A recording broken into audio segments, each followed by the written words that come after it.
Okay, good evening everybody. Thank you everybody for coming out in this vile weather here in the room, and welcome to everybody at home, sitting at home in the drive, drinking a glass of wine. It's great to see you. This is the last meeting of the season. I think it's been quite a good season. I'm pleased with it. We've had some reasonable attendance. It would be lovely to see more of you sitting comfortably at home if you could come to the university. It's nice for the speakers to actually have people supporting them. So if some of you might feel like coming back in October, that would be lovely.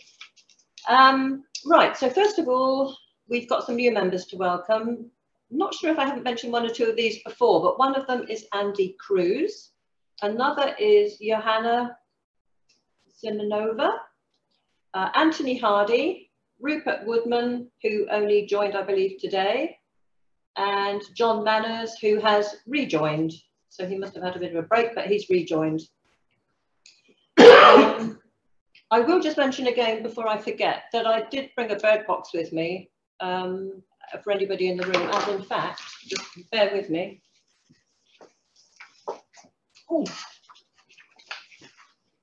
This is said bird box made by Richard Sajdak, and they really are very, very lovely. I think an email has been sent out to the members just to say, if you'd like one, I've got them, and depending on where you live, I can perhaps deliver it, or maybe you can collect it, but I've got two left. Okay. Right now,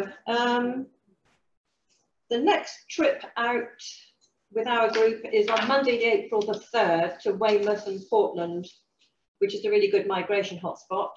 And people will be meeting at 10:15 at RSPB Lodmore.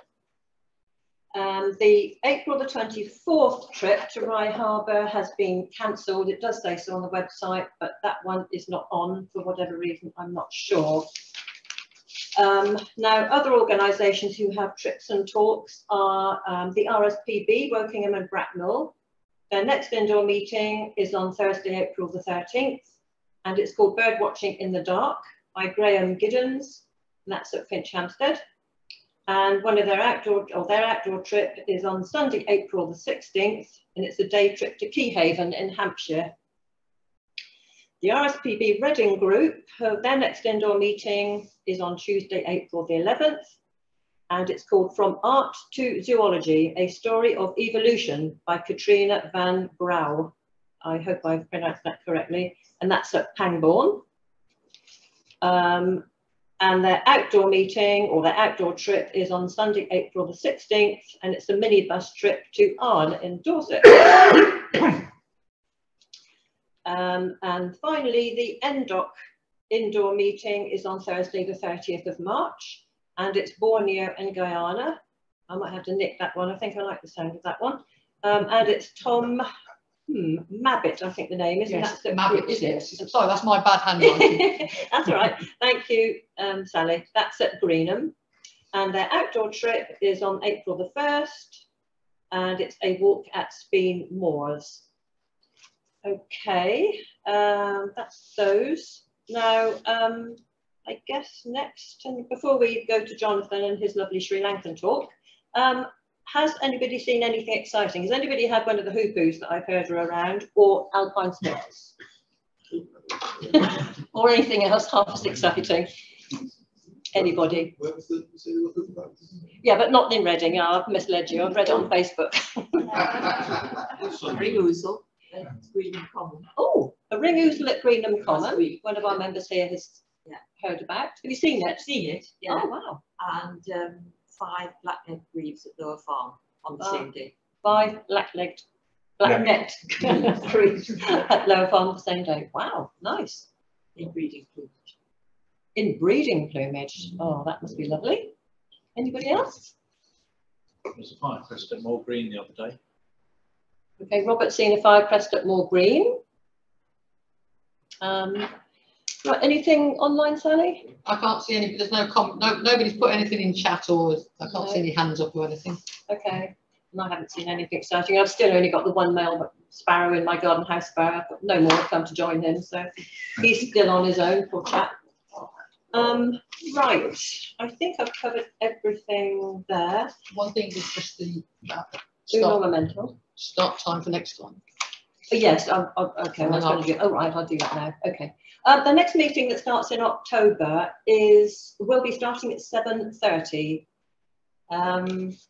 So that goes for speakers, obviously, and the audience. Is that right? Yes. Well, we're going to do it for the whole season. Yes, but yes, for the whole season, yeah. We will be starting at 7:30, finishing at 9:30, which will be interesting. Okay. Before you introduce Jonathan, I'll just set his slides up for you. Okay. Oh, sorry. So I'm just going to move the Zoom screen back.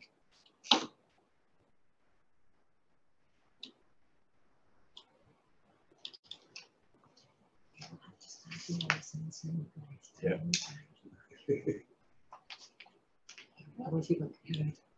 You'll have to remind me. I'll go wandering. Okay.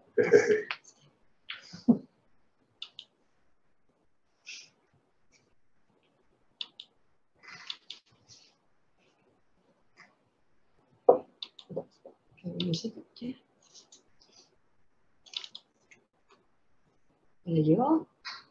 I'll put the mouse there for you, Jonathan. Okay, now, the best bit of the evening. Jonathan here has birded for much of his life, and he's travelled extensively to watch birds. He's a tour leader, and he specialises in Sri Lanka. And he's going to look at birds found in national parks as well as walking the village lanes. Now, his speaker's fee tonight is going to be donated to Mind Garden, which is a learning centre for disadvantaged teenagers to help them improve their English skills to aid their employment prospects, which is very nice. Okay, so I'd like to introduce Jonathan to you. I'm really looking forward to this talk because I've been to India and I'm dying to see and hoping to see some of the birds that I've already seen, and perhaps you can tell me a bit more about them. So I will welcome Jonathan to the meeting. Thank you very much, and welcome one and all on Zoom. First, must point out, I do apologise. I haven't updated my title here. This was the last time I gave this talk. Sri Lanka, visited now started visiting again 2014. First started travelling there in about 1992, where I went out to play some cricket. And then 2017, I established the Mind Garden School that I'll be talking about a little bit later, and have spent now some time leading tours. I was there in January and February of this year. I was there in January and February of 2020, when COVID was already involved in, was quite rife in Sri Lanka at that time. I got a ping on my mobile phone telling me from the government that I had to go home because they were going to close the airport. As it happened, I was travelling home the next day. I'd like to take you back to 2004, the tsunami of 2004, Boxing Day. This hit the southern city of Galle in about 9:30 in the morning. Here we have a building. I'm standing on the beach, and the building here was hit by a 30-foot wave. This was a row of shops. It went straight through the windows, through the doors, hit the back wall and went straight through the roof. Nobody was ever found from that particular building again. Still today, that building stands all along the coast, and we move on. Here we've got the international cricket ground at Galle with Galle Fort in the background, the Portuguese and Dutch settlement from the 16th, 17th centuries. And as you can see, perfectly normal cricket ground. In February of this year, I was sitting watching England A-team play a test match against Sri Lanka A-team. I must have brought some good luck to the England team. I walked into the ground and Sri Lanka was 613 for 3. By the time I'd finished my first beer, they were all out for 670. So I must have done something good there. That was the scene the morning after the tsunami. You can see that most of the water is gone. It was a tidal wave. Waves come in, waves go back out again. This wave travelled about 6 miles inland. Within about 5 minutes, 19,000 people died in the city of Galle, leaving many orphans. Those are some of them that are now the disadvantaged children that my school endeavours to help. we go to 2015. Sri Lankans are always very hospitable, and they will come to you and say, I'll take you up the river in a boat. And they'll always say, and it won't cost you anything. Normally, you're about 10 feet from the bank in crocodile-infested rivers, and they'll ask for £50.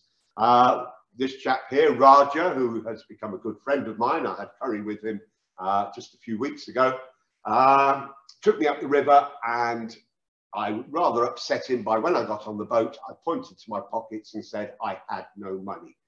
He'd said that it was going to be free. He rowed up and down the river for about an hour.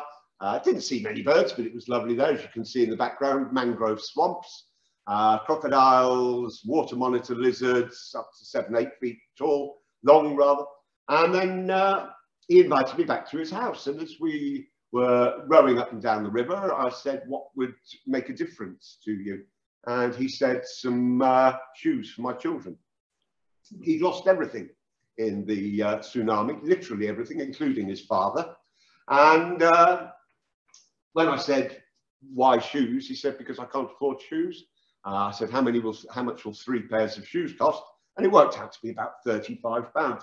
His children go to school in flip-flops, what the Sri Lankans call slippers. And they were being, fun was being made of them because they were obviously clearly poor and couldn't afford shoes. I thought £35 for rowing me up and down the river seemed a fair price. And so I said, I'll go back to the hotel, get some money and come back and see him. I then said, what would change his life? And he said a tuk-tuk, a 3-wheel vehicle that he could drive tourists and locals around in. When I asked how much one of those was, £2,700. I said, I'm not a rich man. In his eyes, I clearly am. I've spent more money arriving there than he probably sees in 10 years. And I said, I'd go home. I would try and raise the money for a tuk-tuk. I make no promises at all. We'll see what we can do. And we'll take it from there. And he left it at that. He was very happy to go out and buy the shoes. And his children came to the hotel the following morning to show that they were wearing their new shoes. Very proud of them, they were indeed. Here's his house. It's about 400 yards from the beach. The wave went through the house, took everything, paperwork, everything he owned, left him with, as you can see there, 3 plastic chairs, took the roof off. He's now got a corrugated iron roof, 32 degrees during the day, 26 degrees at night, not particularly comfortable. Here's my wife and 2 of his children and his mother. And his brother in the orange and yellow shirt, Neil Anther.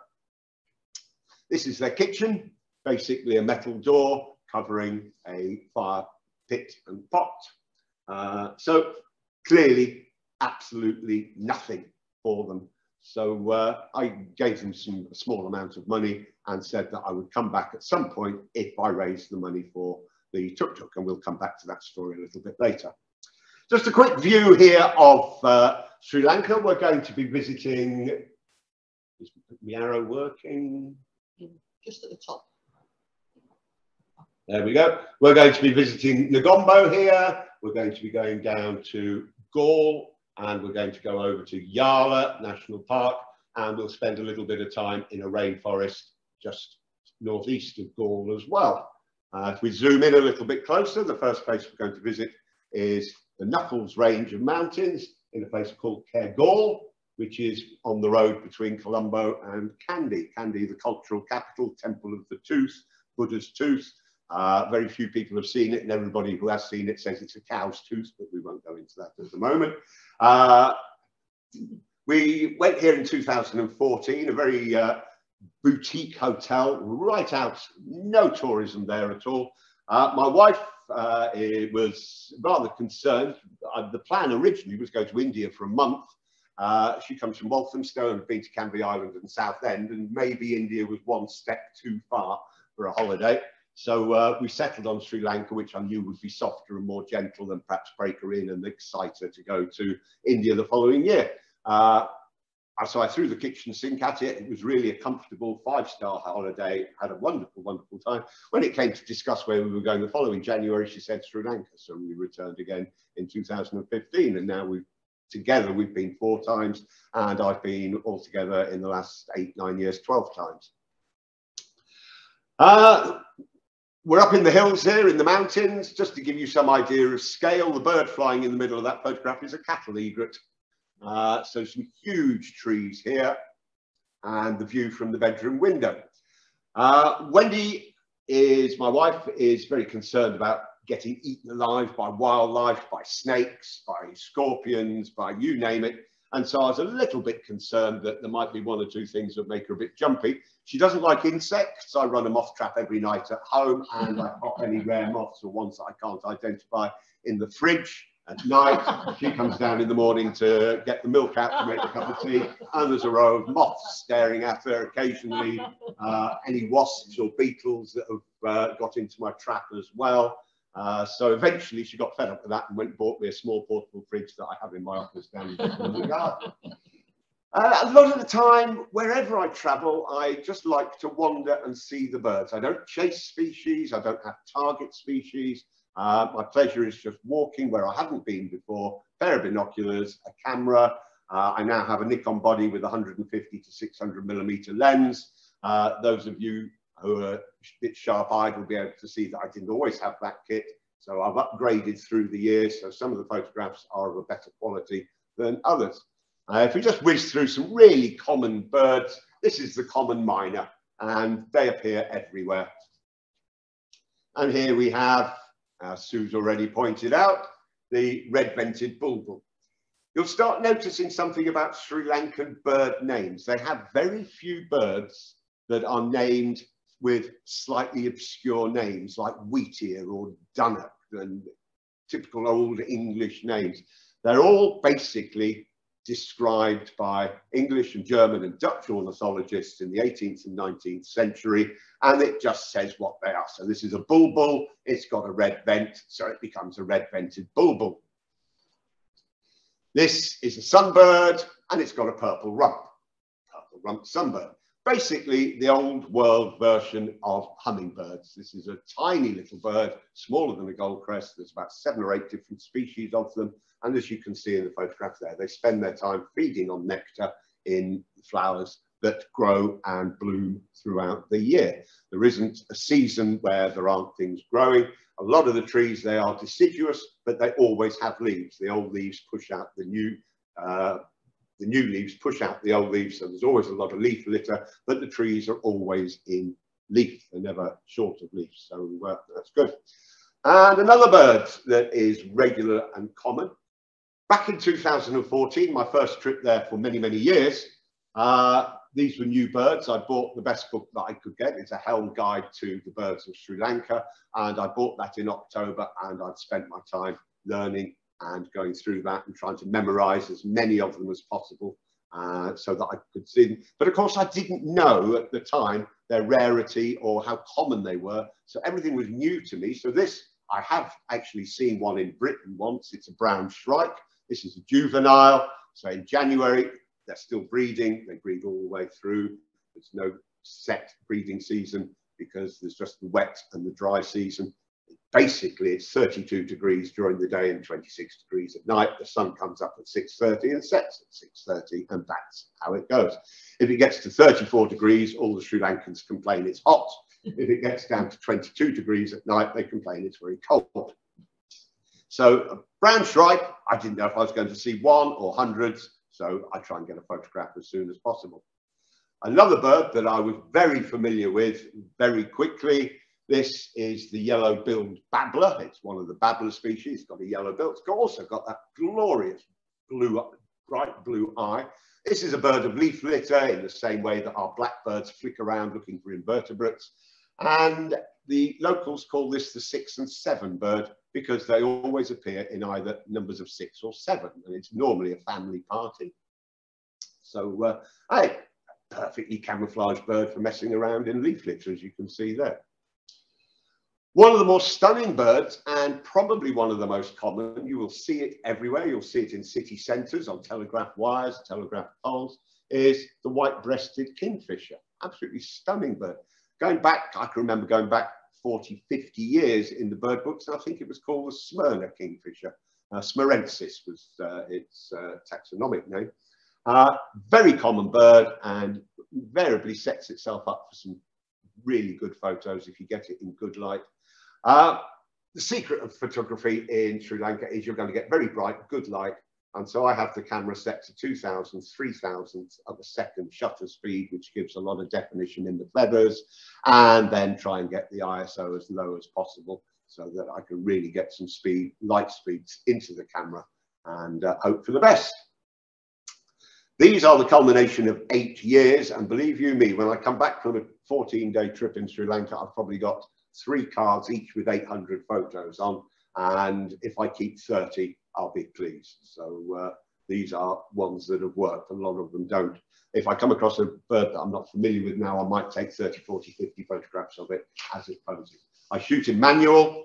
I use autofocus. And then if the bird looks like it's going to pose for 30 seconds or so, I might go into manual focus and try a few bits and bobs to enhance the photograph. But autofocus in manual, which means sometimes I tend to miss them. This is a youngster. This is a tailor bird, about the size of a wren, and so called because the adults collect dry grass and then they take 2 leaves, big large leaves, and they sew with a blanket stitch the actual leaves together to make a cup, and then they lay the eggs in the cup. So really clever. I've only once found a nest, and of course, if you ever want to see something that you've never seen before, leave your camera at home. If you ever want to see a rare bird, leave your binoculars at home. If you ever want to see a really good posing bird right in front of you, make sure you haven't got your camera. On one occasion, I was heading up to Norfolk. I arrived at Blakeney and got my camera out. There was a common kingfisher posing on Blakeney Harbour about 4 yards away from me. Switched the camera on. At that point, realised that my battery was in the kitchen at home in the charger. And I knew that day something good was going to turn up. What turned up was 5 spotted redshanks, all in order of molt.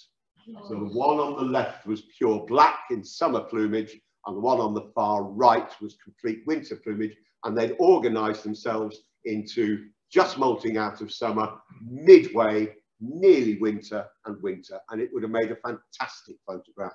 And I was the only one there, so I couldn't even go to another cameraman and say, can you take a photograph of that, email it to me, because it was brilliant. So if you want to see a rare bird, leave your binoculars at home. It always works. Endemic species, there are about 34 endemics, i.e. not found anywhere else but Sri Lanka. This is one of them. It's a hornbill. It comes from Sri Lanka and it's predominantly grey. So have a guess what it's called. The Sri Lankan grey hornbill. It's as simple as that. This one, as you can see on the background, is in date palms. It's eaten all these dates. You can just see the strings. And this was nesting in a tree outside the room that we were staying at up in the hills in Kandy. Went up to the Botanical Gardens in Kandy, which is where they filmed the bridge over the River Kwai. Fantastic place, beautiful, stunning orchids everywhere. And I knew of a pond, large lake in fact, that was about a mile's walk. So I traipsed there with my wife to find that they drained it and it was full of mud.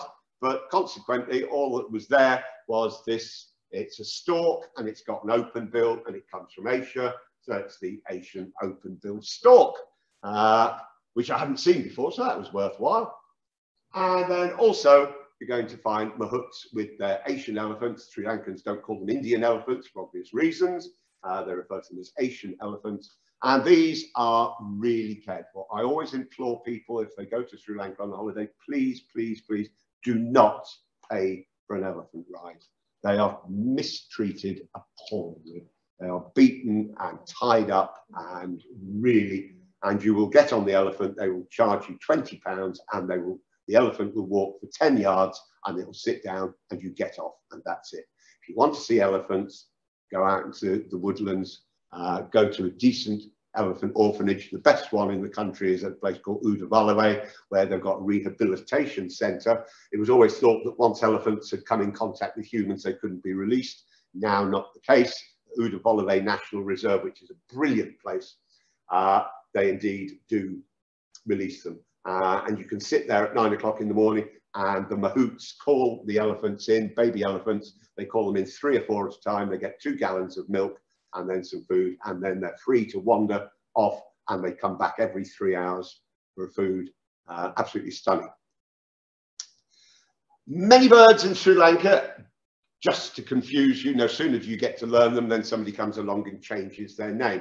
This is a crow and it's got a large bill. I will leave you to work out what it's actually called. But it's also found in the jungle and it's now referred to as the jungle crow.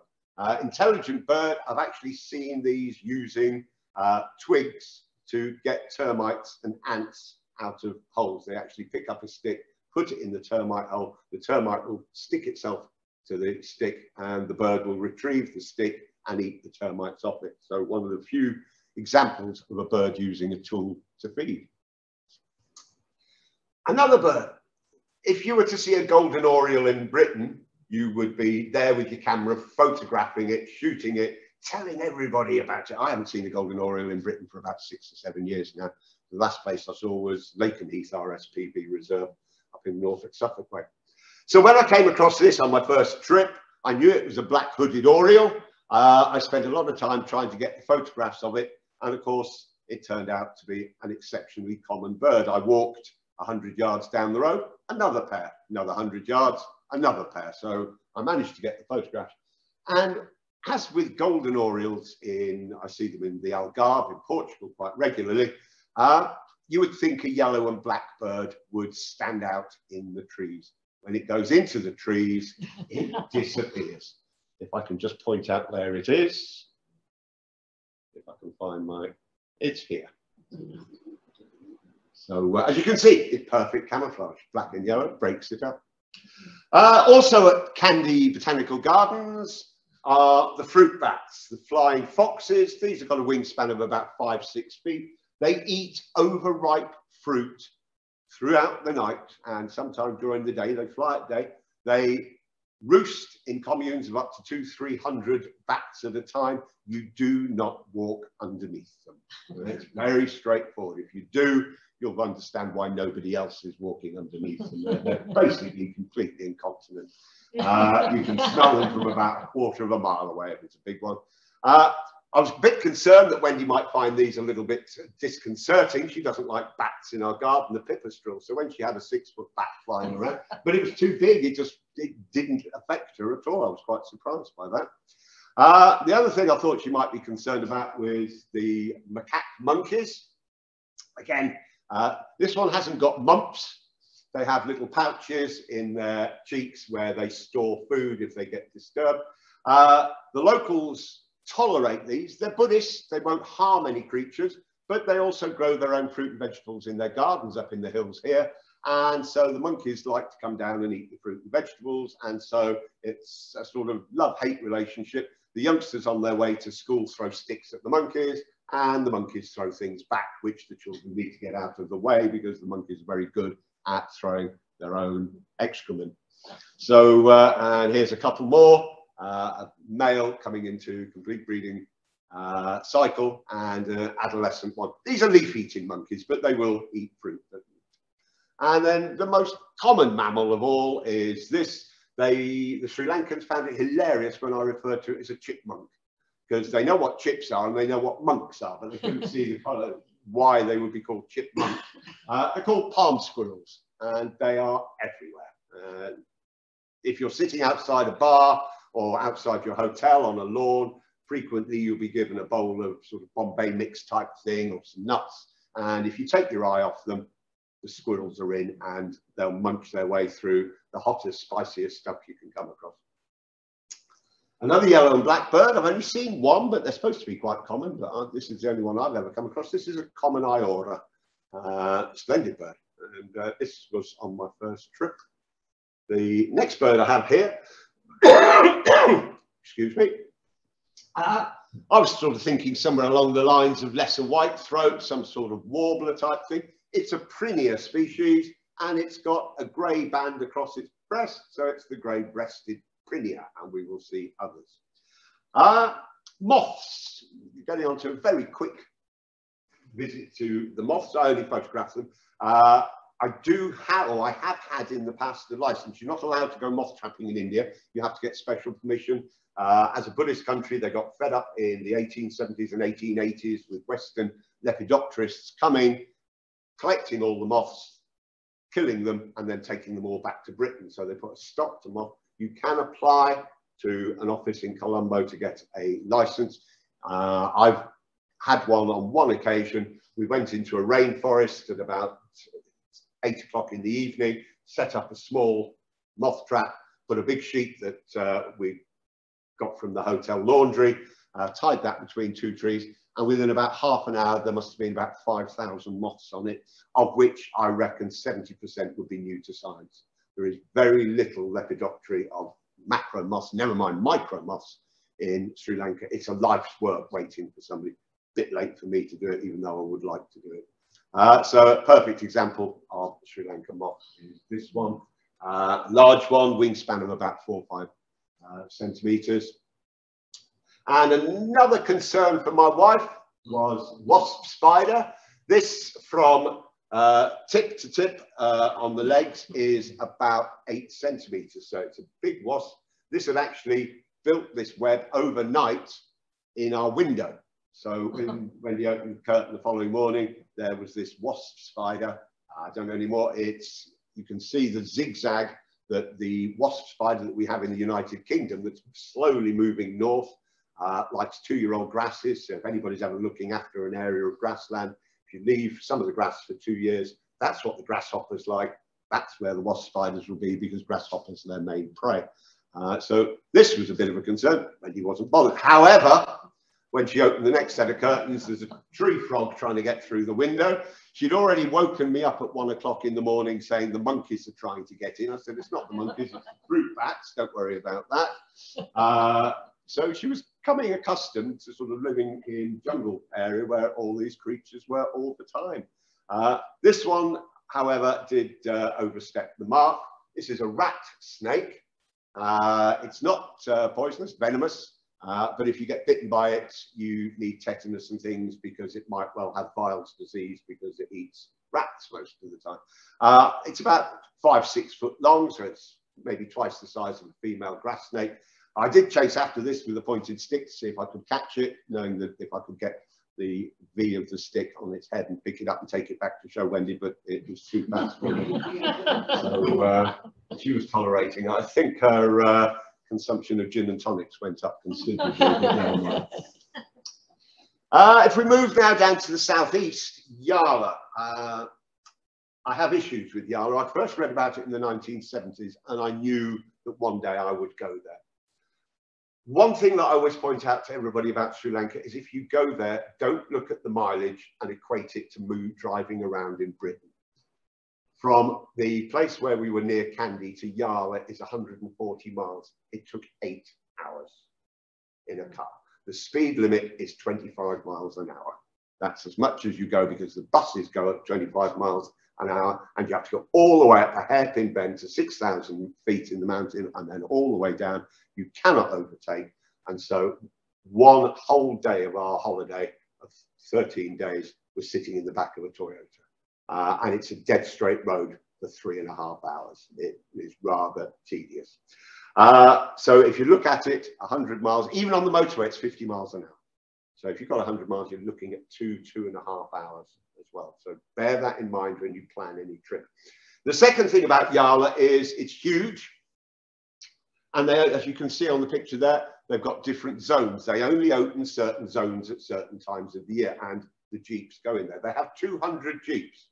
The government, somewhat corrupt government, as we became very aware back in September when the political upheaval took place, they decided that it was going to be such a good source of revenue that they gave permission for 500 jeeps. The rangers who drive the jeeps went on strike. They said it will just damage the whole of this fragile environment far, far too much. And they were correct.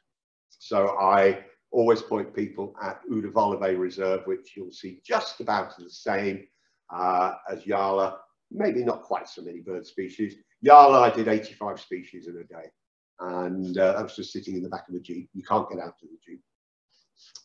1 or 2 memorials here. 29 Japanese tourists disappeared. The tsunami hit here about half an hour earlier, because it's on the east coast, not the west coast. And some of the locals, amazingly, the rangers know exactly how many elephants and they know exactly how many leopards are in Yala, and they all walked inland 48 hours beforehand. And then they all walked back 48 hours afterwards. Not one of them disappeared. And so there's a huge study going on about what was it that they knew, to the extent that the earthquake that took place underwater hadn't been registered at that time, but the animals knew it was happening. I mean, we all know the story of dogs starting to bark or stop barking when earthquakes are coming or tsunamis are coming, that the elephants just walked miles inland and then came back. Absolutely amazing. The wave crashed through, so much salt leached into the areas, leaving grasslands like this, which were once forests. One or two trees survived, but a lot of them didn't. This is a very dark photograph because my first Jeep drive was at dawn. So we set off at about 5 o'clock in the morning to get actually into the centre for daylight. As I said, 500 Jeeps, far too many. The result was going to be obvious. And sadly, it got run over. This was taken away, had a post-mortem on it. It had run into a Jeep, whichever Jeep it was, the driver never owned up to it. It had got broken down. Very precious creature. It's what people go and see. Unfortunately, most of the people get in the Jeeps, they want to see the leopards and the elephants. Elephants they'll definitely see. Udawalawe is the only reserve in the world where you are guaranteed to see Asian elephants. Yala, you might not. Probably will, 80% chance you will. And leopards, the other problem is all the Jeep drivers are on mobile phones. If one of them comes across a Jeep, they ring everybody or text everybody, and then 500 Jeeps all go to that one spot, and it's chaos. I had a driver and said to him, look, if we see a leopard, I'll be pleased, but we are not searching for leopards. I'm here for the birds. It took him about 3 goes to comprehend that. So we'll just whiz through some of the birds that turn up here. This is a Malabar hornbill, largest hornbill. Science isn't 100% sure what that huge thing on top of its bill is for. Some people thought it was maybe for excavating tree holes, other things it might be for resonance, for its call, which goes a long, long way. And again, normally if these are communal birds, you'll find 5 or 6 together, huge in flight. And then this is the little green bee-eater. This is a juvenile. It's showing its turquoise under its chin, which it will lose in adult plumage once it molts out. And it took cricketers and other sportsmen hundreds of years to realise that the black eye stripe on many birds is to stop the glare from the feathers.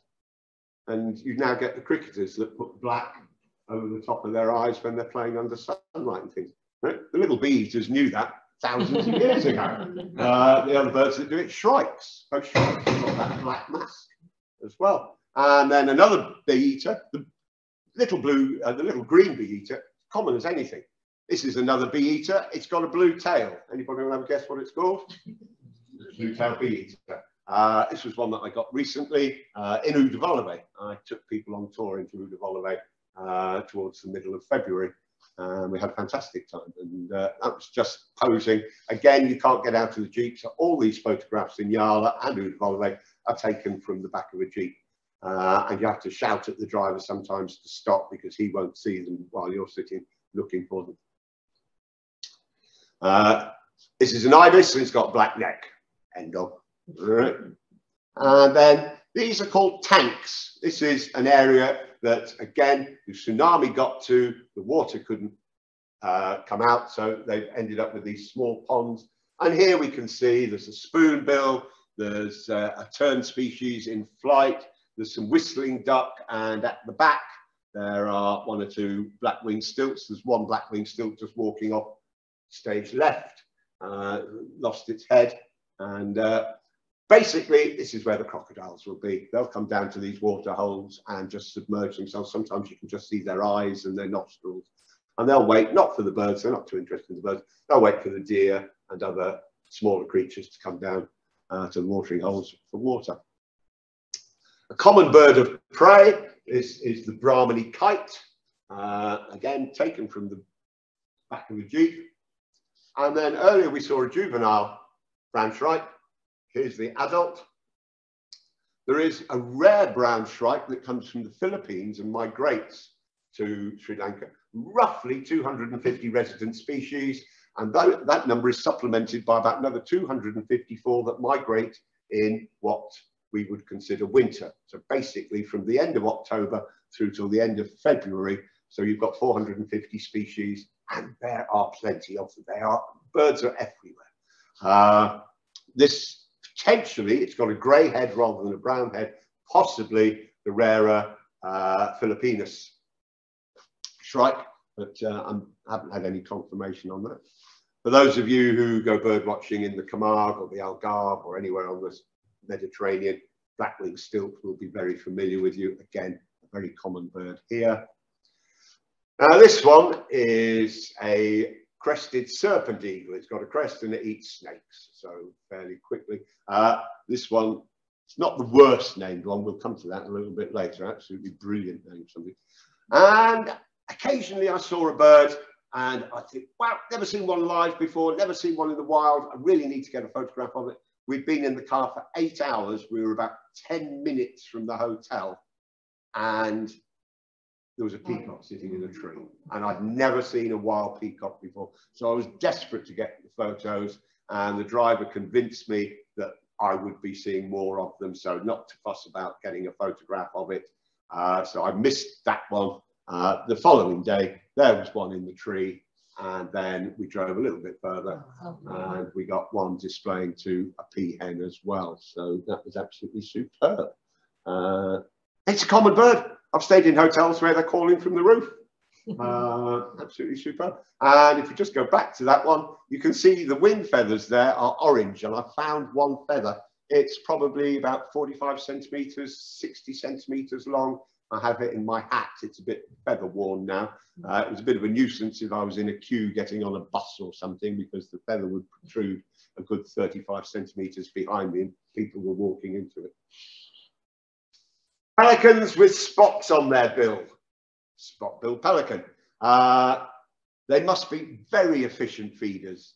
You see them feeding for about 45 minutes, and the rest of the time they just loaf around in trees. So they must get all the sustenance they need in one big hit. Big birds indeed. And then one, I'm sure you've got these around here, have you? Rose ring parakeets or ring-necked parakeets. Where I live in East Hertfordshire, a little village called Little Hadham, they're just appearing now. I see one now about once every 2-3 weeks, whereas I think I recorded the first one ever for Little Hadham in about 2019. So they're becoming more prevalent, but not far away, Rickmansworth, Watford Way, West Hertfordshire, they are now everywhere. In the village, people get very excited and ring me up to tell me that they've got these in the garden, aren't they lovely? And then 6 months later, I'll meet them in the village and I'll moan about them because they've pulled the feeders apart. They haven't seen a woodpecker, a tree creeper, a nuthatch in their garden because all the holes are going to get used by these. So, yeah, a bit of a pest species. Whereas in Sri Lanka, you get swarms of hundreds of them. A tree duck species here. This one is the smaller of two ducks that whistles. That's a whistling duck, and pretty straightforward. And the youngsters, as with the mergansers and goosanders and mandarins and other wood ducks that nest in trees, the youngsters throw themselves out from the nest and bounce on the ground or on the water if the tree happens to be over water.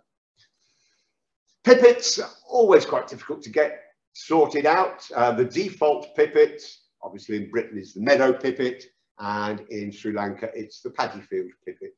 And like all confusion species, I always suggest on any of the courses, I've run quite a few courses on bird identification, starting one on Saturday for complete beginners, is to just learn the common ones first. So if you're doing waders, learn your dunlin.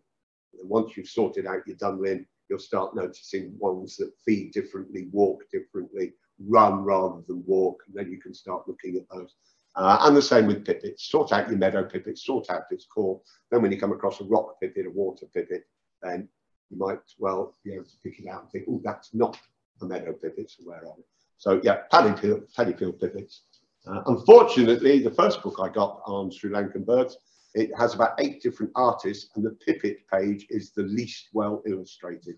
And it should really be the most well illustrated because it is pretty complicated. Another Brahmani kite. This one, I then took another tour in a Jeep at dusk. We went out about 3 o'clock and drove for about 3 hours. So it's not pink under the chin there. That's just the sunset on it. And then another endemic. Guess what? Sri Lankan green pigeon. And just to make it even more obvious, this is the red-footed Sri Lankan green pigeon. There is a Sri Lankan yellow-footed green pigeon, and there is also the orange-breasted green pigeon as well. That is quite a stunning bird. That one was taken in Udawalawe earlier this year. It's quite smart. Then we come to the seed eaters, as you can tell by the bill here. This is a Munia, and it's got a scaly breast. Okay, got that one? Yeah. All right. This one's a lapwing, and it's got red wattles. If you've been bird watching in Australia or anywhere over Asia, a very common bird. They'll be on the lawns of hotels. They're very vociferous, very noisy, especially at night. And like all plover species, the young are independent from hatching straight away. Here's one that is probably no more than 24 hours old, already fending for itself, just like lapwing chicks do in fields and things. And then a relative of the red wattle lapwing is, have a guess what that one's called? Yellow. Yellow wattle lapwing, indeed. Smaller bird, quite well marked, nice bird. I have an irritating friend who every now and again swipes my photographs and enters them into competitions. I don't do competitions. My photographs are not for competition. I just enjoy taking them. I put them in talks. I have thousands on my laptop and I go through them and I think, why on earth have I kept that photograph? But he entered this one into a competition because it had a certain setup that I hadn't even seen. I'd just taken a photograph. This is a Jordan's bush lark. And it used to be called the Bengal lark. And he was going on about the fact that the back of the bird is parallel to the twig and all the rest of it all goes to the, you know, didn't mean anything to me. And it came back with certain accreditations for it, but I wasn't fussed about that. We'll come to another one that's even the reason why I don't enter photographic competitions. This is a stork and it looks like it's been painted. Stork. This is in non-breeding plumage. You can just see on the rump there, it's just starting to get pink hues.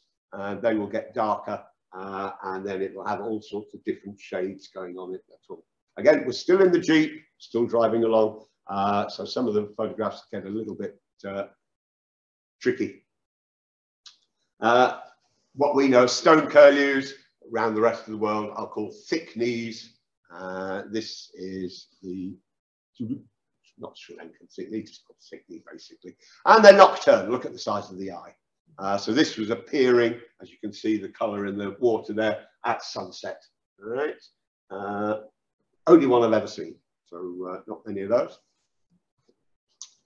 Another bird that very rarely do you see in Britain, I've recorded one on a couple of times. I'm not a twitcher, I don't suddenly shoot off to Norfolk to see something rare. If I come across something, then I'm really pleased. This is a marsh sandpiper with a very delicate bill, which is not used for probing in the soil or the mud. It's for picking off insects from the surface of the water. Bit like a green shank, can be mistaken, especially in winter plumage. Looks when it goes a bit grayer. But the bill is very clearly the difference between that and the green shank. And then another extremely common bird, there's a beautiful hotel in Gaul called Jetwin Lighthouse that we stay at. It's got a lovely swimming pool and there is an Indian pond heron, very similar to this one, that comes and looks at the swimming pool every day. It's been there for years and it's never caught anything, but it's still there every day. It then walks around the grass and collects up insects and things as well. They're a bit like the squacco heron that you might come across in the Camargue in southern France, that they're brown birds and then when they fly they've got white wings. So there's the Chinese pond heron, the Javan pond heron, the Indian pond heron, all very similar until they get into breeding plumage, and then they go different hues of reds and not scarlet, ruby colours and things as well. Selection of waders here: sand plover, curlew sandpiper, and the smallest one are little stints, just on the side of one of the tanks. Hoopoo, super bird to see. I used to be a primary school teacher for 30 years, up until 2009. And I arrived at school one day in April 2007, if I recall correctly. Opened the blinds to the classroom and there was a hoopoo right outside the classroom. I sent it off to Hertfordshire Bird Club with the notification it was a primary school. Anybody who comes twitching, looking through optics into a primary school is going to have to explain themselves to the police. And if you don't want to be on the sex register, I suggest that you don't do that. Of course, we then got 8 people with high-powered binoculars and high-powered telescopes. And so I went and had a word with them. I said, so are you watching the 5-year-olds get changed for PE, are you? You try explaining that to your wife and family and the police who are on their way. Fortunately, the bird moved on and went and sat on some sports fields in Bishop Stortford, right next to the swimming pool, which had all open glass all the way around it. And they all turned up with their binoculars and were looking in and out of the swimming pool all the time. And there's another hoopoo. I find when I see hoopoos in the wild, that when they go into trees, that black and white really breaks them up. They're much harder to see than you would think, especially if they're in slight shadows. Very quickly, whiz through. This is from January 2014. You're told not to get out of the Jeep, even if there's something that you'd really like to photograph. There is a good reason why you don't get out of the Jeep: crocodiles. This is a huge crocodile. It's some way away. This is a 400mm lens I had at the time. And these are big freshwater crocodiles. You don't want to mix with those.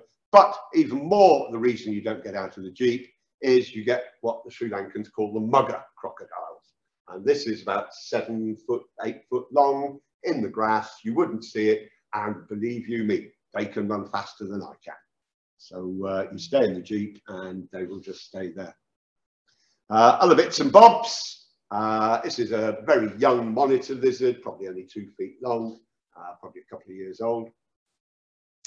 Competition time: spot the animal. And everybody at home, I'll give you a clue. I'm in the Jeep and it's 5 yards away. It's an elephant, 10-foot elephant. Here's the back foot. Here's the stomach. So I'll have to do that with, yeah, you see the stomach here? Back legs. Here's its back. All the way around here. Yeah. It's 5 yards away. It's a 10-foot elephant and you can hardly see it. The reason it's hiding is it had given birth in the previous 48 hours to this. And so obviously that was the female with a newborn calf, and the males at this time are pushed out and they just stand around moaning to each other and pushing trees over, basically. In Udawalawe, very recently, I'm taking a family on tour. We had the pleasure of one just literally walking past our Jeep. So absolutely superb. I've got a few more to go and then we'll take a break. Langur monkeys, a leaf-eating monkey, as a proof, if proof was needed. Crocodile food, right. Wild pigs. One of the most dangerous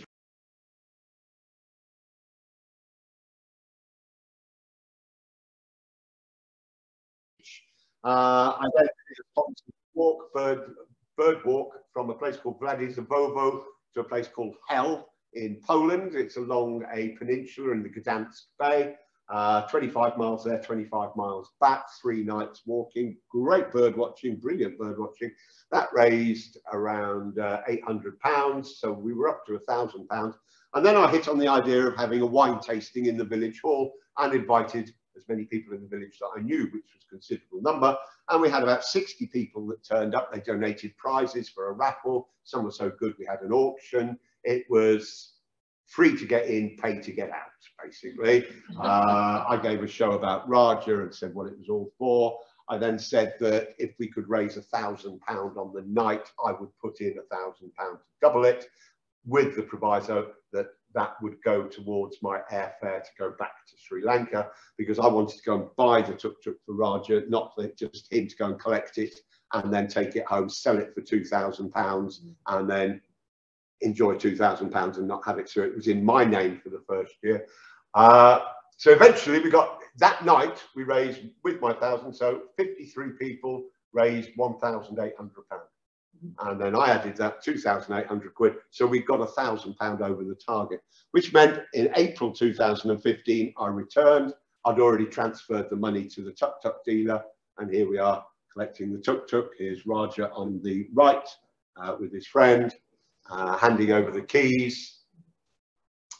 And then 2017, I was asked by a long-standing friend of mine, Anomar Alagaiwada, who's the leading authority on whale migration in Sri Lanka. He asked me if I would be keen to set up a school in Sri Lanka and finance that, which I did.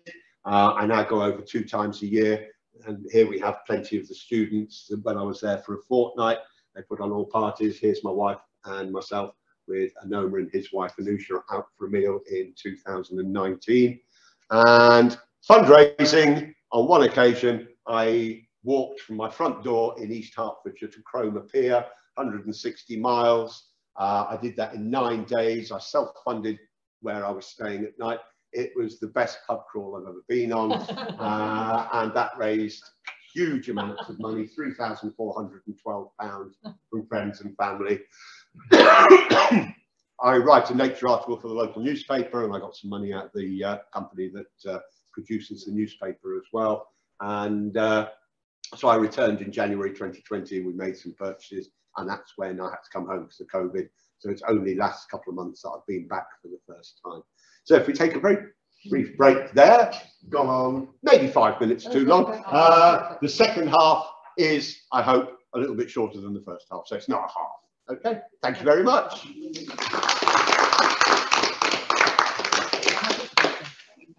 Thank you, Jonathan. That was absolutely brilliant, very entertaining, and some beautiful. So we're really looking forward to the second half.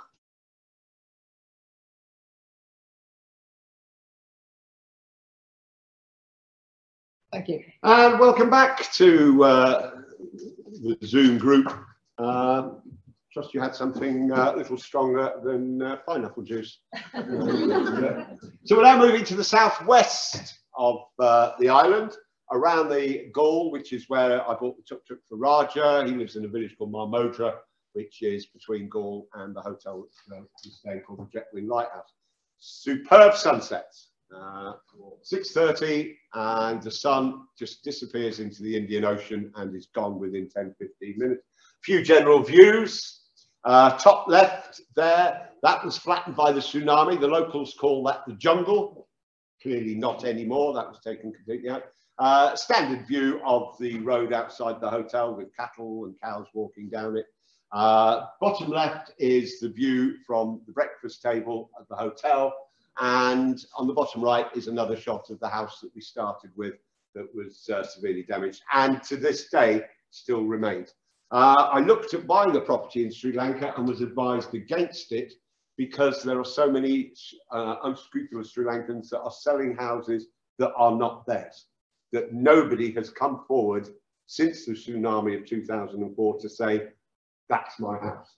Everybody in that house disappeared. Everybody was killed. So after 20 years nearly, people are now forging paperwork and trying to sell the houses to people on the understanding that one day somebody might come and knock on the door and say, this is my house, here's the papers. Of course, a lot of the papers have got lost. Anyway, about 15-20 minute tuk-tuk ride out of Sri Lanka, out of Gaul, is the Katoa rainforest. You can see the red line there, which is the main road. To the north of that is perfect ancient rainforest. To the south, it all got cleared in the 1870s and put down to tea plantation. As they were told at the time, the tea would fail. It wasn't a good area for growing tea. They grubbed out all the tea shrubs in about the 1940s and put in, for some strange reason, Scots pine. The Scots pine is now being chopped down. And at Mine Garden, with the student volunteers that we get from British universities, We are now engaged in a program of replanting the rainforest. We've got a government grant to buy whip trees that are going to be canopy trees like mangoes and things like that. And we get volunteers to come and help us. Here we've got a whole bus of Muslim ladies that came down from Colombo. When a male member of their family dies, one of the things that they do is have to do something for the planet. And they come down and plant the trees. Before they arrive, and they always arrive in their finery with their handbags and their Nike trainers and everything, just what you need to be in a rainforest. The likes of us have to go in and dig holes for them to put the trees in. This serves two purposes. One, they don't spend too long there. And two, it clears out all the snakes and the scorpions from the undergrowth. They'll all leg it. Well-known technical term for when something moves off when you just about want to photograph it. And we dig about 50 to 100 street. And then they have a little label that they can put their name or the deceased name on, and they can attach that to the tree. So in years to go by, they may be able to find it. Highly unlikely, but never mind. And here they are, two of the ladies, as I say, two daughters with their mother behind. And then they go off down to Gaul for the day and have a day out. I also work in local schools. These are children from the local orphanage as well. Here I'm making some kites with the children, very basic kites designed by NASA. Two pieces of white paper, A4 paper, a bit of string and a plastic straw. And they work really, really well. Notes running on that surface in bare feet.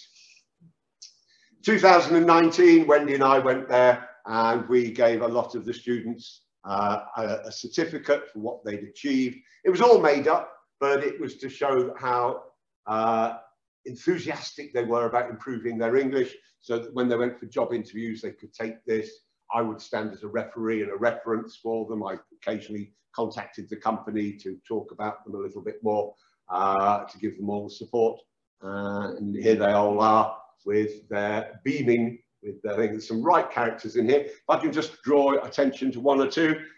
Here in fourth from the left, kneeling in the red, is a lad called Pranees. He now works in a computer shop where obviously English is vital. And he's really pleased with that. In the first row, standing just in front of my wife, the smallest of the students here. Here she is. This is Hansika, and I'll be mentioning her at the end just as evidence of what we achieve at Mine Garden. Into the rainforest, you can't go in there on your own, you'll get lost. It's as simple as that. This is where we ran the moth trap one night. I came across a python, it was about 20 feet long. This is my friend Anoma. Anoma said to me, is it attached to a tree? I said, why? He said, well, if it is, then it can constrict because it needs to anchor itself to start with. If it's just going along the ground and it isn't anchored, it can't constrict. It's 1 o'clock in the morning, it's pitch black, I've got a head torch on and I'm looking at a 20-foot python that's about 3.5 feet thick. I wasn't going to go and see if it was attached to a tree. I was going 100 yards in the wrong direction very quickly and didn't come back. Anoma and I also go around Gaul collecting wildlife in hotel gardens, because unfortunately if any snakes get into hotel gardens, the gardeners will just kill them. So here we've got a wolf snake that was in a garden, a tiny little thing, only about 3 foot long, called a wolf snake because it rears up like a cobra. It's not venomous, it did bite me, irritating little thing. I was trying to do it best for it and it decided that it was going to bite me. Just a little prick on the finger, that's all it was. And we released it into the rainforest. And we also got a Sri Lankan ferret out of, or a polecat, out of a air conditioning unit. How on earth it had got in there? And again, the hotel probably would have just dragged it out and killed it. So we went and got that. We kept it in this milk crate, and there he is, legging it into the rainforest. Back to the birds, and here we've got bar-winged shrike, flycatcher shrike. It's actually a flycatcher, it's not a shrike. Right mixture of names. Not a common bird, only one I've ever seen. There is a bird that in this particular rainforest has been heard but never seen, never been photographed. It's called the white-rumped shama. And Anoma and I went in search of it. You can see Anoma standing in the right-hand picture there, just about. It shows how dense the rainforest is. You can see, you can hear the cars go by on the nearby road. You're only 10 meters away. You cannot see. So if you walk 10, 15 meters into there, you can get lost very, very quickly indeed. So we went into the rainforest and we stayed at this open place. Now the white-rumped shama is one of the very few birds in the world that has 2 voice boxes. So it has 2 calls, one quite high and then one much lower. So it's very easy to pick out in a rainforest, but to actually find it is a different thing. As I said, as far as we knew, had never been seen. Evidence of it calling, but never been seen. We came across some birds as we waited. This is an oriental white-eye, splendid little creatures. Here they are bathing. Oh. And just made me go, twice, there's 3 of them. Glorious little birds, just a bit bigger than a goldcrest. Oriental honey buzzard overhead. More macaque monkeys, again illustrating the density of the rainforest. Snakes, get loads of snakes. I said to Anoma, what species of snake these are? He said tree snake. Well, they're in a tree, so that probably follows with Sri Lankan logic in calling the names. This is a very big squirrel, so it's a giant squirrel. In fact, it comes in Sri Lanka, so it's the Sri Lankan giant squirrel. I was very high up in a tree. This is one of the huge millipedes that come across. I put my grubby finger there to just give some indication of size, having checked that it wasn't the Indian millipede, that apparently if it bites is one of the most agonizing pains known to man. So this turned out not to be that particular species, hence the reason that you can see it's the thickness of my finger plus a little bit more. I was absolutely amazed as we were walking along that Anoma saw the Sri Lankan, guess what this is called? You got it. Sri Lankan green snail. He pointed this out on a tree in a rainforest. I thought, how on earth did you see that? I eventually grilled him to the point he said, it's been there for 10 years. It hasn't, well, you can see how far it's moved. You can see where it's left grey marks on the bark. And the only reason it's green is because it hasn't moved and algae's grown on it. That's all it does. It's quite huge. It's about the size of a Roman snail, British Roman snail. The joy of rainforests, there's me wandering around. I am susceptible to mosquito bites. I'm susceptible to anything that's going to bite me, will bite me, and that includes leeches. I normally draw the line at knees. I don't know how this one got up this far. Rather concerning, to say the least. And that eventually ended up with me. They got infected. I ended up at the School of Tropical Medicine in London, having been there in 2015. For all my good, the Buddhists believe in karma. And if you do something good for somebody, Lord Buddha will look after you and do good for you. I went and bought Raja the tuk-tuk. I came back with dengue fever. Dengue fever is an infection of the blood. You have it for the rest of your life. Basically, the locals call it breakbone fever. You dehydrate to the extent that every joint in your body becomes absolutely, literally bone dry. So you can't walk, you can't move your fingers. If you cut yourself, it becomes infected within 24 hours. 2015, big outbreak of it across the whole of Asia, particularly India, killed 2 million people. You become so dehydrated that your body then comes up with this great plan and it pumps blood to lubricate your knuckles and your knee and your ankles. Therefore, your blood pressure goes down and you die.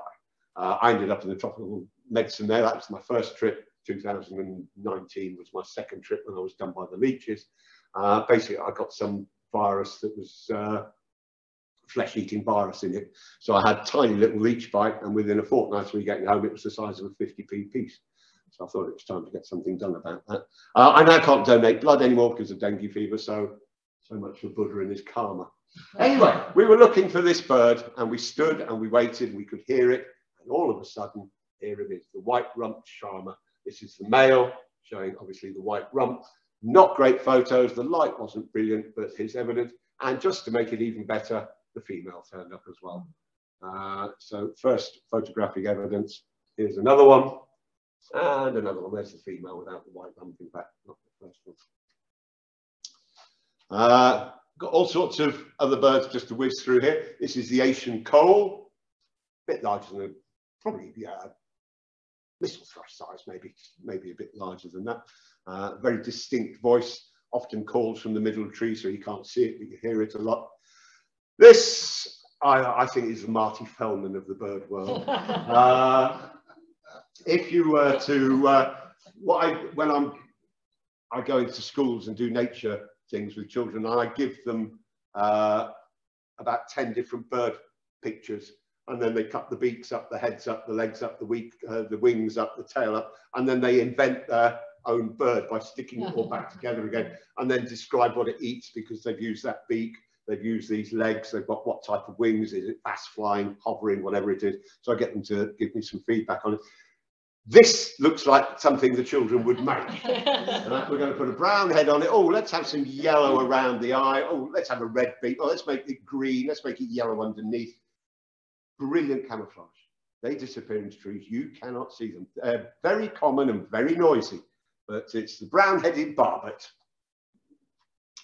Woodpecker species, there's quite a few of those. This is the flameback. Flameback in the north, in Jaffna. The Jaffensi species, a subspecies, is indeed sort of a golden colour, rather similar to flames. Further south, they get this much darker red colour, not quite so flame-like, and they, as here, are on date palms. Sri Lankan equivalent to the sparrowhawk is the shikra, very, very similar. This was taken from the hotel balcony one morning. And to give an indication of the size of the king coconut tree, the next bird, cuckoo, this is the common cuckoo, is about the size of a pheasant. So it gives you some indication of how huge that tree is. That's in the grounds of the hotel as well. Looking out to sea, very few seagulls in the south. They're further north. Here we have a gull-billed tern in winter plumage, just loafing around on the beach at Gaul, and the greater crested tern, which is very long wingspan, superb bird, never seen them anywhere else. And just got this, managed to get this photograph. Just imagine the effort it takes to pull out with that weight of water on. It was diving into just a couple of feet, but it's got a fair few pints of water dripping off it. So the effort that must take to get out, to break the surface and to take off again. Quite amazing watching that. And then what the locals call the snake bird. This is the darter, or the Indian darter, submerges majority of its body and just swims along like that, so it's really easy for it to dive.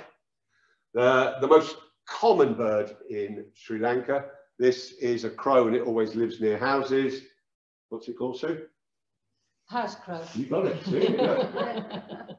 So, and if you stay in the Gombo, so you just north of Colombo, there's a row of hotels on the beach there. There is a evening movement of, I counted from the hotel balcony, I counted over 10,000 flying past in about 45 seconds. And they go for 2 hours. There are millions of them. And they all go down to the bottom of Negombo, where there's the largest fish market. And that's just, it's a filthy place. You wouldn't want to buy your fish there. There are bits of fish everywhere, and all the crows from miles around will get down there. Another heron, rather bitten like, this is the striated heron. Only one I've seen. This is a juvenile, not into full plumage. And I already mentioned the Indian pond heron, here giving an example of the white you can just see under the wings. When it flies, the wings come entirely white. I mentioned earlier also photograph competition. My friend swiped this one of a common sandpiper. And the reason I don't get in that is because you always get some daft comments from the judge. And on this occasion, they were very complimentary about things that I hadn't even considered, that the colour of the sandpiper matched the left-hand side of the photograph at the back, whereas the green of the coconut matched the right-hand side of the photograph, and there was a nice line at the front. And then the judge said to him, he didn't let on, it wasn't his photo, he said, we couldn't give you a really, really high score. It would have been much better if you'd moved that bit of litter. Well, it would have been a picture of a coconut. And he just walked up to it and sort of took this bit of litter out from underneath the coconut here. And Yeah, I don't think the common sandpiper would be there. So I mean, fortunately, I wasn't there because I would have given them short shrift for such stupid comment. But anyway, yeah, that was just me walking along the beach. I think I might have even got really trendy with that one and laying down on the sand to try and get at that height. But it just, the light was good, everything worked nicely. As I say, I hadn't even looked at the background. I was photographing the sandpiper next to a coconut. This is the Indian darter out of the water. Big body, normally seen roosting and drying its wings with Indian cormorants and little cormorants. Another very common bird, the equivalent to our collared dove. This is a spotted dove. See those on all the wires. Eagle. This is the white-bellied sea eagle, one of the largest, if not the largest eagle in Sri Lanka. Drongo. These normally associate with the swallows and the martin species. They're fast-flying insectivores. There's 4 or 5 species and they're all very similar. Ashy drongo, black drongo, Sri Lankan drongo. They're quite difficult to tell apart. This is the max wall of the birding world. This is the white-breasted water hen, basically the Sri Lankan equivalent of our moorhen. And then back into the forest, but not uncommon. This is Jurden's leaf bird. Brilliant colour. This is a male with that little bit of blue near the bill. And then to finish off, we'll just move back to the north, to Negombo. Negombo is about 20 minutes, 25 minutes drive from the airport. It's an 11-hour flight direct with Sri Lanka Airlines, or you can go with companies like Emirates. You can fly from Stansted or Heathrow. They will deposit you in Dubai for 2 hours or so, and then you've got the 4-hour flight. If you're going that way, check that your flight doesn't land at the Maldives, because the Emirates have got the contract to deliver everything to the Maldives, and you will sit on the plane for an hour and a half. You're not allowed off while they unload the plane. And when you've been on a plane for 7, 8, 9, 10 hours, and then you're sitting for an hour and a half, no, you've got another hour and a half to go, it does get a bit galling. I always use Sri Lankan Airlines. They're very good, very efficient, and it's 11 hours direct. I take off, I always get the 8 o'clock flight. It's 5.5 hour time difference, or 4.5 hours now, as from last weekend. And I land at Bandranayaka Airport at about midday. So door to get to Gaul, to Mine Garden School, it's about 24 hours with my 2 hours travelling to Heathrow, 3 hours at Heathrow, 11 hours on the plane, an hour getting through, and then 2.5 hours down to Gaul. Motherwell Marsh is some old canals dug by the Dutch. The Dutch turned up. What they're going to do first, dig some canals, and this is now all overgrown, and you can get boat trips up and down, great for cameras. We saw earlier the grey-breasted prinia. This one hasn't got anything on the breast, so it's the plain prinia. 2 sets of cormorants here. Little cormorant and Indian cormorant, right, mess that one on the right, just gone out. And then there are about 5 or 6 different species of kingfisher, and one of them, the stork-billed, which is this one, prefers to be down in the dark areas of streams that are completely overgrown. So I was on a boat, that's the best photograph I could get of it to give you some idea of why it's called the stork-billed kingfisher. Beautiful colours in daylight. But equally stunning is the pied kingfisher, which is a remarkable bird. I've seen a few of those now, they're not uncommon. And then, as we saw already earlier, the white-breasted, the Smyrna kingfisher, white-breasted kingfisher, the most common. Another sea eagle, white-tailed, white-bellied sea eagle with a nest on some radio mast or telephone mast. The youngster there, this one's bringing a fish in. And just good to see. Again, you see eagles for the first time, because we hardly ever see any eagles. You think they're rare. These are quite common. You can be walking through the town and one will fly over. They'll go fishing in the sea and they will nest anything up to 20, 30 miles inland. So they're quite frequently, you see them on a daily basis. Purple heron, you get the grey heron as well. And there is the Goliath heron, which is a very rare bird. But this is the purple heron in a palm. And again, we've got the gold-billed tern, and then here we've got gold-billed tern, and then gold-billed tern, and then the small one, bottom right, is the whiskered tern, which is a marsh tern. And then here we've got a few butterflies. I don't know what this one does to get the name Indian Jezebel. That's what it is. Quite stunning butterflies. I haven't spent too much time on butterflies here. This one's got 4 white spots on it, so I think you probably can guess what that one's going to be called. 4 white spots. And this one is a really migratory butterfly. This is the crimson rose. And they migrate along the south coast and then up the west coast in huge numbers. I was staying once in Cogler, about 25-minute drive from Gaul. I rang up a Noma who was at that time naturalist in residence at the Jetwing Lighthouse Hotel in Gaul. I said, there are hundreds of crimson rose butterflies coming your way, and all day there was just this constant movement of these very large butterflies. They're slightly larger probably than a swallowtail. So big butterfly indeed, and absolutely stunning. The photograph doesn't do them justice really. This is a tiny little lizard found in the rainforest, and it hops. You can see its back legs there are spring loaded, and it hops. So it's the kangaroo lizard, and it does exactly that. 7-foot water monitor. You wouldn't want to get in the water with them.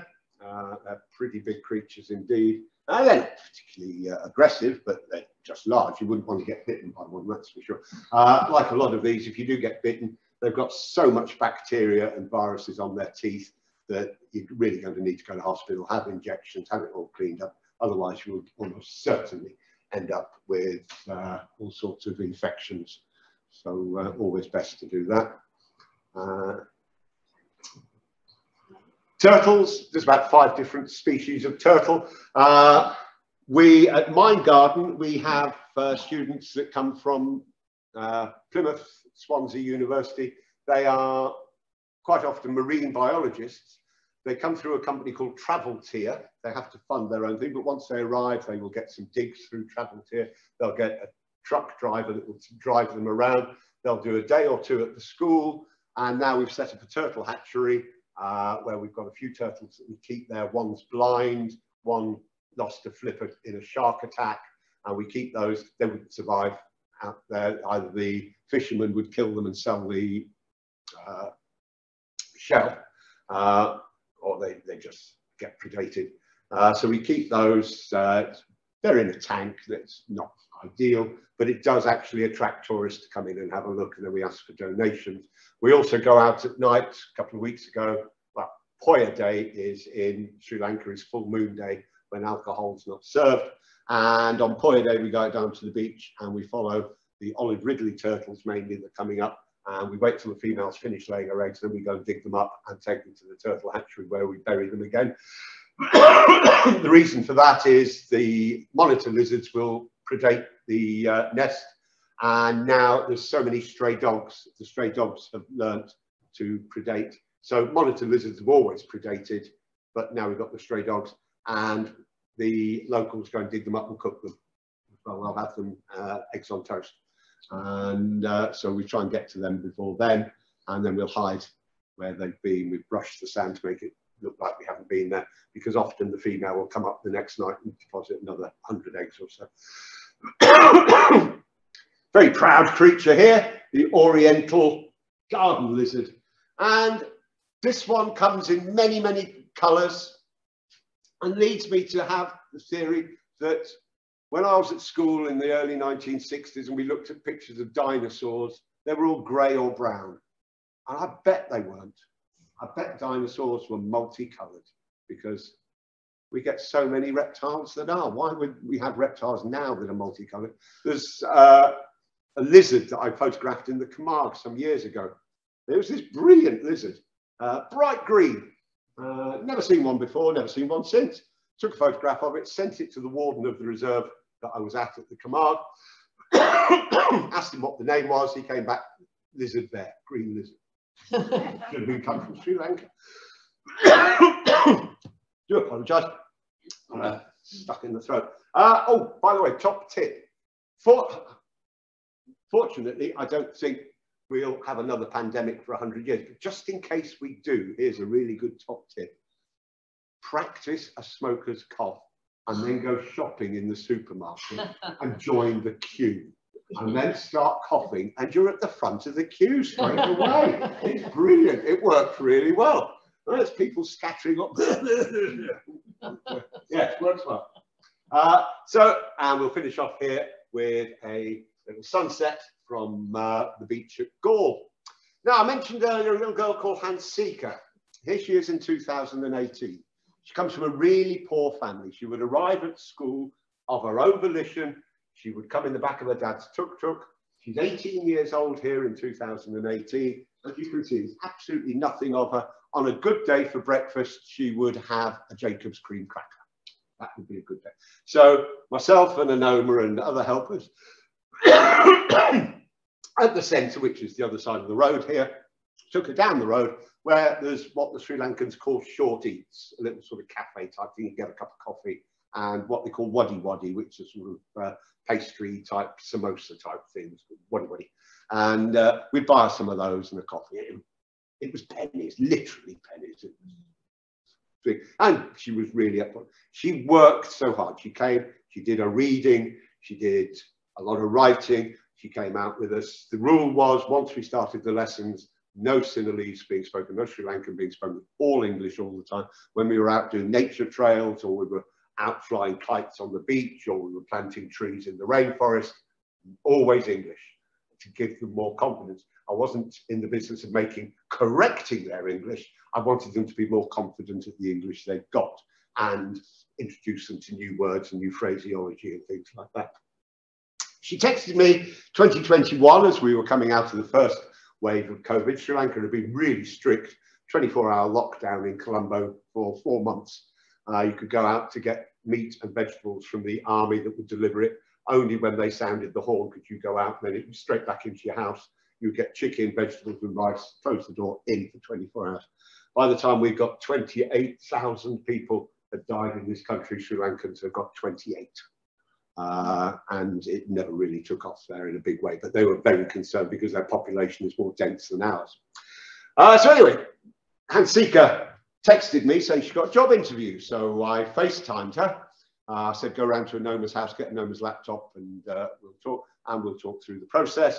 And she said she got a 4-hour written English exam.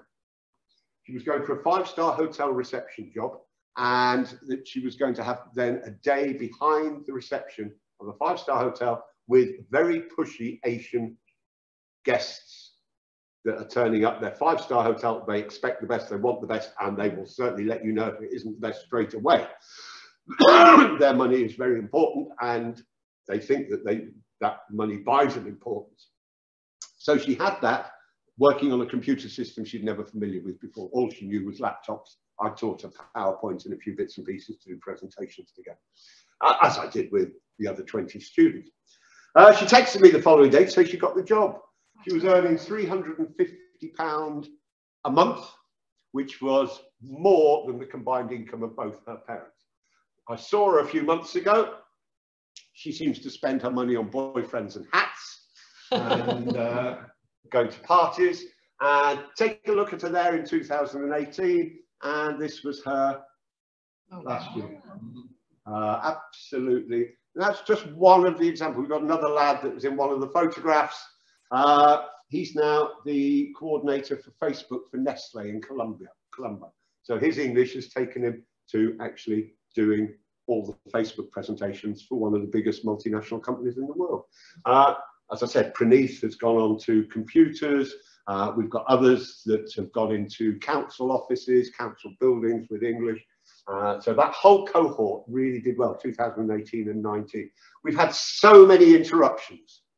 COVID being the last one. We spend £134 a month on the property. Here is the property that we now use on the left. On the right, sorry, with one of the students, with some of the local children on the left there. And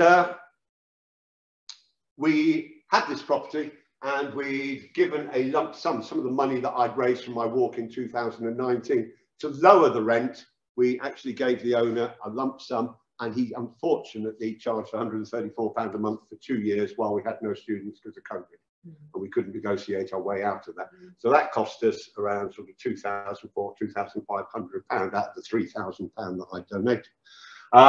We do have a clause that if we can raise enough money, we can buy the property. I would be very tempted to buy it. It's 3 bedrooms, half an acre. It's got a huge lounge in the middle, which is the main classroom. You can see the door there. Bedrooms on the right. The Indian Ocean is 400 yards away. There's a reggae beach bar 300 yards away, where you can just sit and have a nice beer, and they do some fantastic food. That's where I spent staying when I was there back in January and February. It was £9 a night. Beer was 75p for a large bottle of beer, and a chicken curry was £1.75. So it cost me 800 quid to get there, but it doesn't cost me much when I arrive, whereas it might only cost me 80 quid to go to Portugal, as I'm doing in May for a 4-day bird walk. But it's going to cost me 50, 60 pounds a day to eat and drink and transport. So basically it equates to about the same. It'll probably cost me about £1,000. Absolutely wonderful. And well, now when I was there in January, February, schools closed at that time because it's O-level and A-level equivalents, and they like the students to go in just for the exam. They haven't got any side distractions of classes going on. So the only children in the school are those that are going to be examined that day. Makes sense, nice and quiet and peaceful. So we haven't got any of the teenagers coming. But they've all gone back now, and so we're looking to get a new cohort probably by the end of April, and we'll take those right through until they stop coming. It's up to them. They can turn up as much as they want or as little as they want. There's obviously no charge for them whatsoever. A lot of them, they take laptops away, they take old mobile phones. I collect mobile phones. I've gone around Bishop Stortford, begged, steal and borrowed just about any reading book that the school doesn't want. I got an agreement with Sri Lankan Airlines that 27-kilogram box of books went for free, and then they actually even delivered it to the centre as well, which was absolutely marvellous. So my speaker's fee tonight, as it always does with Sri Lanka talks, goes to Mind Garden. I transfer that. For those of you in the banking industry or know anything about treasury, banking, anything, you try going into a Santander or NatWest and say, can I open a bank account in the name of Mind Garden, which is a non-governmental organisation in Sri Lanka? And they will look at you and say, no. Have you got articles of association? Yes, we have. They're in Sinhalese and they're about 8 pages long. If you want me to get them translated, just too complicated. It's not worth the bother. So I just have an account which is in my name with the Nationwide Building Society, and that I take the money out of there, put it on one of my cards, and when I go there, deposit all the money in one go. Because to press the button to send £500 to Sri Lanka, they'll charge me 30, 40 quid. And I can't get around that. So it's easier just to load up one of my credit cards with it, or debit cards, take it there and give it all the paperwork, obviously transparent and everything for auditors and everything. So, ladies and gentlemen, 2 minutes to go. Wow. I hope you've enjoyed what was basically, so I keep walking out this half, and I apologise, Zoom viewers, if I keep disappearing. A real whistle-stop tour of the wonderful island of Sri Lanka. If any of you ever consider going, then please do have a word with Sue, who's got all my contact details. If you know of anybody who would like to go, I've organised tours there. I've taken people on tours. Our next door neighbours, back in 2018, I think, 2019, 2018, I organised their wedding. I sorted out a wedding at the Jetwing Lighthouse. I know his wife Anusha were the witnesses. Their son, I'll just finish off with a funny story. Sri Lankans have about a month before they name their child. They wait for the child to show signs of what they are. It might be a certain animal. They might be a lion or a tiger, and they might get that name, like Raja or Singha or something like that. Then it might be something, the name of the village where their father was born, and then the name of the village where their mother came from. And they will end up with, if you've ever seen a Sri Lankan score sheet in cricket, it's about 4 or 5 initials and then the surname. And the surname often is made up anyway, and they don't take each other's surnames when they get married. So anyway, I was there when Anusha gave birth to their first son back in, he's now 8 years. So yeah, about 2015.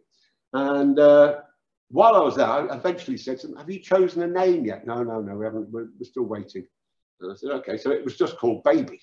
And then just before we're leaving, Anoma arrived at the hotel one day and said, "We've come up with a name." I said, "Oh, what have you got?" "Kevin." "Kevin?" "Where did I?" He said, "Well, it's different, isn't it?" I said, "Yeah, there's not many Kevin Alagaiwadus walking around the world." No. So their second son was called Tihan, so they got a bit more Sri Lanka. But anyway, Kevin was the page boy to our next door neighbour's wedding, and then a friend of mine, Navinda, hired a car and took them on the 12-day tour, and everything went smoothly. So I'm always happy to help people. Certain advice is really useful for Sri Lanka. For those of you who have been, you know the travel takes forever. Buses are tricky, they go everywhere and they cost pence. Trains, I don't even know why they bother charging. 20 minutes on the train, I paid 6p. Right? Just why? Right? Why do you want? I mean, it's now 450 rupees to the pound. 2014, it was 190 rupees to the pound. So it's a really good time to go. Plus, the hotels have got all sorts of deals because they're trying to attract all the tourists back. And don't believe any of this rubbish about political upheaval. That's going on in Colombo and nowhere else, and nobody is bothered about it. Sri Lanka is the only country where they could kick out the president and the prime minister, and 100 miles south they're playing test match against Australia. Nobody in the slightest was interested in that. There's big marches going on, but there's marches going on in Colombo every day. The students are kicking up a fuss, the farmers are kicking up a fuss, everybody kicks up a fuss, and it just goes off. So it is a beautiful, beautiful place, well worth a visit. It's just a bit of a grind. 11 hours on the plane can be a little bit taxing. So thank you very much for your attention. Hope you enjoyed it. Thank you.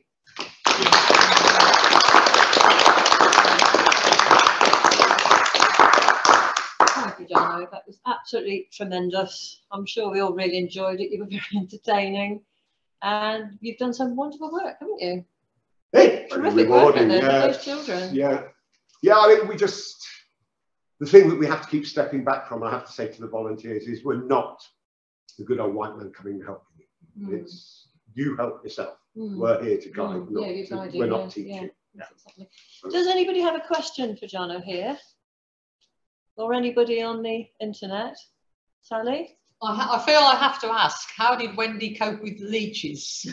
She didn't go to the rainforest. Oh. Never has been to the rainforest. The first time I got leeched was on my ankles, and I didn't even know until I walked into, she was sitting on the lawn of the hotel, and she pointed out the fact that I was dripping blood out the back of my leg.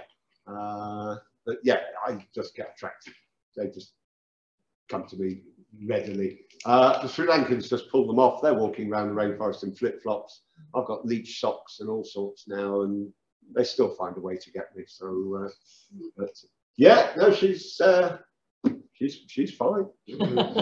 impressed. A question about language, actually. Yeah. I mean, you've been over there a lot. Is there a fair amount of English spoken? All the time. Yeah. So you haven't had to. How's you? If you go up into the hills, but if you go to any of the tourist areas or any of the nature reserves, then everybody speaks English. Yeah, to a certain degree. I do know people that don't speak English, but you can still get on. I always, wherever I go in the world, I learn please, thank you, yes, no, and beer. Yeah, if I get those 5 words, and then I'll pick up new words as I'm going along. I might even get to learn the name of a type of beer that I like. So if I'm in Poland, Tiski or Cuba, rather than just Pivo Flash. So yeah, but yeah, up in the hills in the Knuckles range where we started the thing, yeah, there's quite a few up there that don't speak English. But, a lot of them still do. And of course, I've spent 3 years learning Portuguese. I go to Portugal, all the Portuguese want to do is practice their English on me. So I spent, £30 an hour for 3 years learning Portuguese. I could have gone and stayed in the Hilton at Lisbon for 4 months and spent the same amount of money and probably come out with it much better. So yeah, but no problem at all. Any other questions from here in the room? There's a question on Zoom. Oh, you might need to repeat it. Yeah, I will. What was the name of the reserve which you recommended instead of Yala? Udawalawe. Oh, sorry. Sally's somebody is asking, what was the name of the reserve that you recommended Udawalawe instead of Yala? Yeah. Thank you. Udawalawe. U-D-A-W, W is pronounced V, so Udawalawe. Yeah, Udawalawe, yes. It's about 3 hours northeast of Gaul, up in the centre. If you draw a line straight up from somewhere like Tangol, if you find it on the map, Tangol, and you go up, it's Google it, U-D-A-W-A-L-L-A-W-E, and you'll find it there. Superb place. Thank you. Anybody else? Yes, Robert. Yes, we've heard how vultures had a rough time in Asia. Yeah. How have they fared in? No vultures. Robert was just asking Yeah. if vultures have a hard time, as they do in parts of Asia, Yeah. but No vultures the answer is in Sri Lanka. No, and all the animals are protected. Everybody is very aware of nature and natural history there. It's part of their Buddhism that they care for everything. There's obviously going to be rogue elements, as there is in any society, but the majority of them, they are very aware of the nature around them and are very observant. They will point things out as you're walking along that you may well have not seen, so a lizard on the wall or something. So, yeah, they're very good at seeing things. anybody else? No? Okay. I think Very it's much. been a fabulous end to our season, I think, having Jonathan here, hasn't it? It's been really tremendous. I'm sure we've all enjoyed it. So I'm sure everybody at home is clapping for him. Whoop, And whoop. will everybody here, please? Thanks, Robert. Come on, come on. Thank you. We're driving from hours reported to give us this talk. Thank you. Right, now next week, next season starts in October. I'm sorry I can't remember the date, but it will eventually be on the website. But it's in October, and the meetings will be starting at 7:30 for 2 hours, finishing at 9:30. Is there anything else, Sally? That's all I need to say, I think, isn't it, probably? Yeah, okay. Thank you, everybody. It'd be lovely if some of you at home would come back to the university in October. We'd love to see you again. There are refreshments now, biscuits and juice, so something else to look forward to. So thank you very much, and bye-bye to everybody. Thank you Thank for you. organising. Thank you.